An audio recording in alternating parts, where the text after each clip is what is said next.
الشيطان الرجيم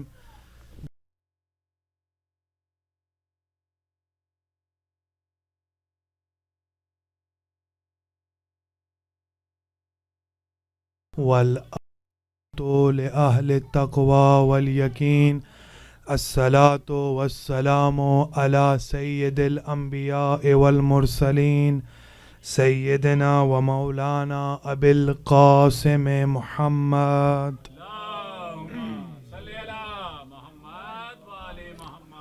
ثم الصلاة والسلام على أهل بيته الطيبين الطاهرين المعصومين الذين أذهب الله عنهم الرجس وطهرهم تطهيرا.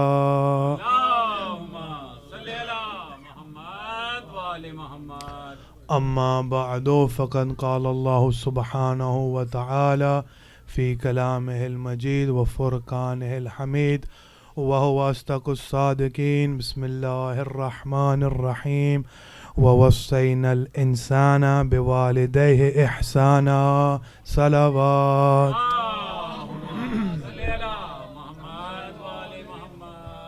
عزیزان محترم، سادات، غیر سادات، مومنین و مومنات، 26 رمضان المبارک جو ہمارا درس القرآن سینٹر اپر ڈربی پینسلوینیا میں ہو رہا ہے، آج ہمارا موضوع ہے ماں. سب سے پہلے تو یہ جان لیں کہ احترام والدین 20 دفعہ قرآن میں آیا ہے. سورہ بقرہ میں آیا ہے، سورہ عنکبوت میں آیا ہے، سورہ لقمان میں آیا ہے اور دوسری سوروں میں آیا ہے. یہ جو لفظ احسان ہے یہ اردو کا لفظ نہیں ہے. اردو کے لفظ اور عربی کے لفظ میں یہ فرق ہوتا ہے کہ اردو کا جو احسان ہوتا ہے اس کو فیور کہا جاتا ہے. جو عربی کا لفظ ہے اس کا یہ مطلب ہوتا ہے کہ ادائے فریضہ بشکل احسن. یعنی آپ یہ نہ سمجھیں کہ خداوند تعالی آپ سے فیور مانگ رہا ہے کہ آپ والدین کا احترام کریں. یہ فیور نہیں ہے، یہ آپ کے اوپر فرض ہے. اس کو ڈیوٹی ہے، یہ فرض سمجھ کے کرنا ہے، قرض سمجھ کے نہیں کرنا. پھر آگے آ جائیں، خداوند تعالی اب ماں کو سیپریٹ کر رہا ہے اور کہہ رہا ہے حملتہ امہ وہنن علی وہن. اس نے اپنے بیٹے کو اٹھائے رکھا، تکلیفوں پہ تکلیفیں برداشت کی، کمزوریوں پہ کمزوریوں برداشت کی، مگر اس نے ان تکلیفوں کا کبھی اظہار نہیں کیا. وہ ہمیشہ خوش رہتی تھی اپنے بچے کے لیے. امام زین العابدین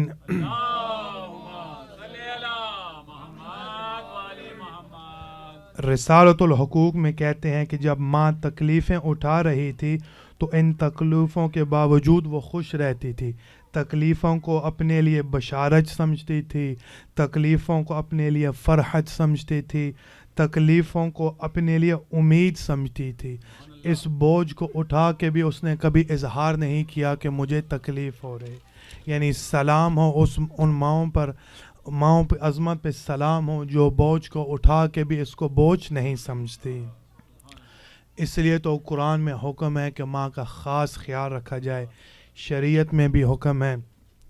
اگر آپ دیکھیں تو 1,24,000 انبیاء میں صرف 5 اولی العزم ہیں اور 313 رسول ہیں.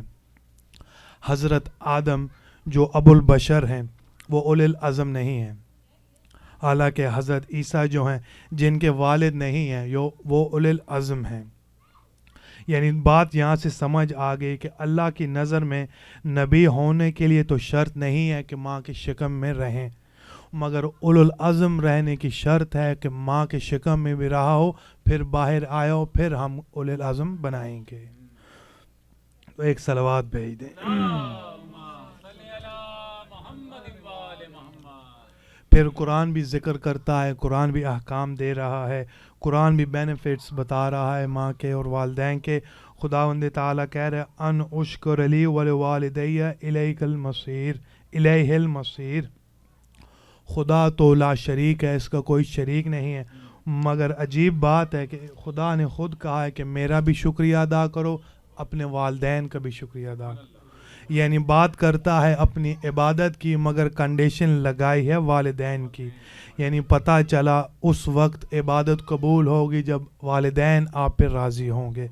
اس وقت کچھ قبول ہوگا جب والدین آپ پہ راضی ہوں گے. عموماً ایسے ہوتا ہے ہم دل تو والدین کو دکھاتے ہیں, معافی اللہ سے مانگتے ہیں. جب تک والدین آپ کے راضی نہیں ہیں آپ خداوند تعالیٰ کو راضی نہیں کر سکتے. تو ہمیں چاہیے اپنے والدین کو راضی رکھیں. اس لیے تو رسول اکرم صلی اللہ علیہ وآلہ وسلم رسول نے کہا میں اور علی اس امت کے باپ ہیں. یعنی گویا رضی اللہ جس نے بننا ہے ہم دونوں کو راضی کرے. جس نے اگر علی کو راضی نہیں کیا اور مجھے راضی نہیں کیا وہ سب کچھ تو ہو سکتا ہے, رضی اللہ عنہ نہیں ہو سکتا. ایک صلوات بھیج دیں.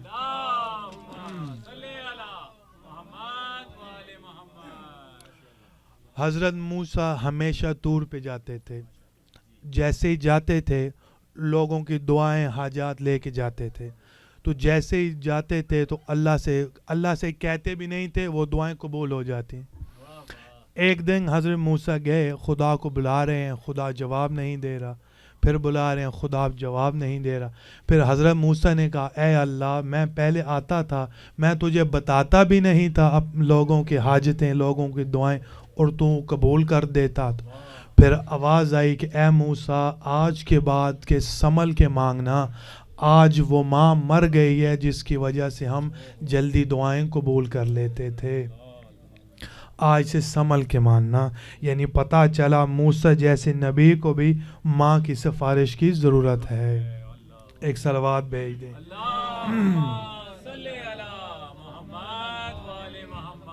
یہاں پہ شریعت کے قانون بھی یاد کر لیں کہ اگر بیٹا بیٹا ہے تو والد گھر میں آیا ہے تو اس کے اوپر فرض ہے کہ وہ ایک دفعہ کھڑا ہو.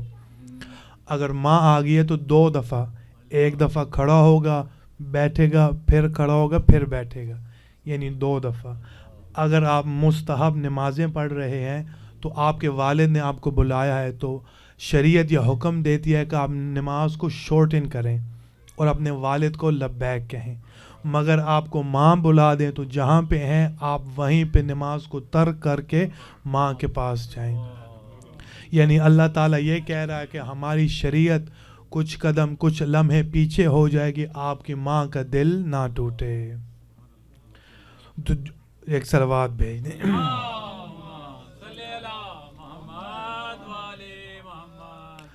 جو کام اللہ تعالیٰ پہلے انبیاؤں سے نبیوں سے لیتا تھا آج وہی کام خداوند تعالیٰ ماں کی آغوش سے لے رہا ہے. یعنی تربیت کا, تزکیہ کا, تعلیم و کتاب کا, کیونکہ اب نبی تو آئیں گے نہیں. اس لیے روایت ہے کہ ولادت سے پہلے ہر ماں کے گناہ معاف ہو جاتے ہیں.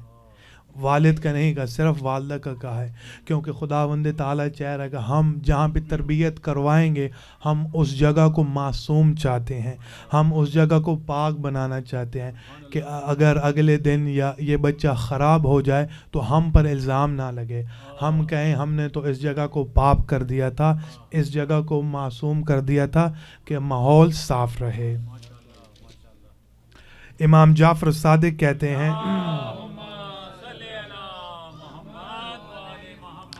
من وجدا بردا حبنا فی قلب فلیشکر امہ لانہا لم تحکن ابوہا, کہ اگر ہمارے فضائل سن کے تمہارے دلوں میں ٹھنڈک پیدا ہو تو اپنی ماں کا شکریہ ادا کر لینا کیونکہ اس نے تمہارے والد کے حق میں خیانت نہیں کی. یہ ہم نے یا حسین یا علی کہاں سے سیکھا ہے؟ یہ کون سی یونیورسٹی ہے, جو کون سا کالج ہے جو گود میں یا علی سکھاتا ہے, یا حسین سکھاتا ہے؟ یہ ماں کی گود ہے, ماں کے آغوش کا کام ہے. صلوات بھیج دیں.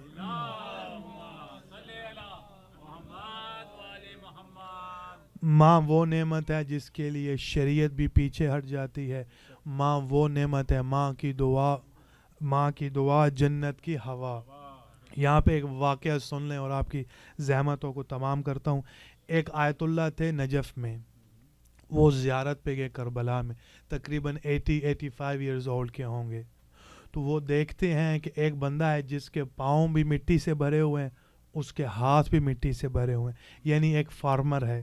تو وہ مولا حسین کے روزے میں ہاتھ ڈالتا ہے اور کہتا ہے السلام علیکہ یا ابا عبداللہ, اور قبر سے جواب آتا ہے وعلیکم السلام یا عبداللہ. آیت اللہ نے جیسے یہ دیکھا آیت اللہ بہت حیران ہوئے.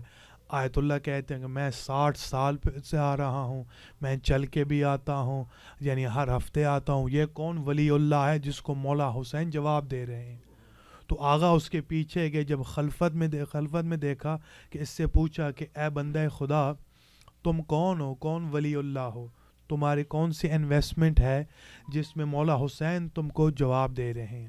وہ بندہ رو پڑا, وہ کہتا ہے میں کوئی ولی اللہ نہیں ہوں, میں عام سا انسان ہوں.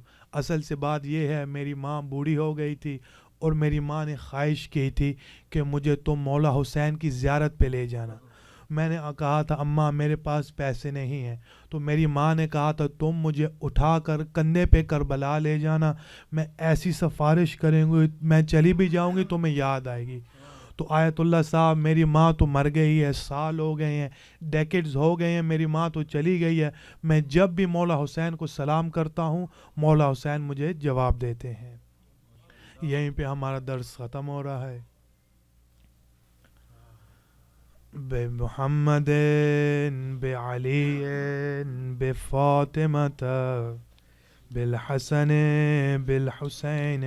یا اللہ آج کے افطار کا ثواب, آج کے دعائے کمیل کا ثواب, قرآن کا ثواب, نماز کا ثواب, افطاری کا ثواب, درس کے ثواب تمام مرحومین کو, اور آج کے مرحومین کے آج کے جو سپانسر کے مرحومین ہیں معظمہ خاتون بنت معظمہ حسنین, شاندار حسن خان ابن اسرار حسن خان, مہر النساء بنت عزادار حسین, کنیز مہدی بنت مبارک حسین کو جائے. خداوند تعالی ان کے مرحومین کے درجات بلند فرمائے. خداوند تعالی ہماری عبادات کو قبول فرمائے. خداوند تعالی آج کے سپانسر کے رزق میں اضافہ فرمائے. خداوند تعالی ان اولاد کو, ان کے فیملی کو اپنے حفظ و امان میں رکھے. اللہ تعالی امام زمانہ کو ظہور جلد از جلد فرمائے, حج و زیارات نصیب فرما, ہمیں توفیق دے کہ ہم امام زمانہ کی فوج میں شمار ہوں برحمتک یا ارحم الراحمین. دعائے امام زمانہ. بسم اللہ الرحمن الرحیم. اللہم کن لولیک الحجت ابن الحسن صلواتک علیہ وعلی آبائہ فی هذه الساعة وفی کل ساعة ولیا وحافظا وقائدا وناصرا ودلیلا وعینا حتی تسکنه ارضک طوعا وتمتعه فيها طويلا برحمتك يا أرحم الراحمين. اللہ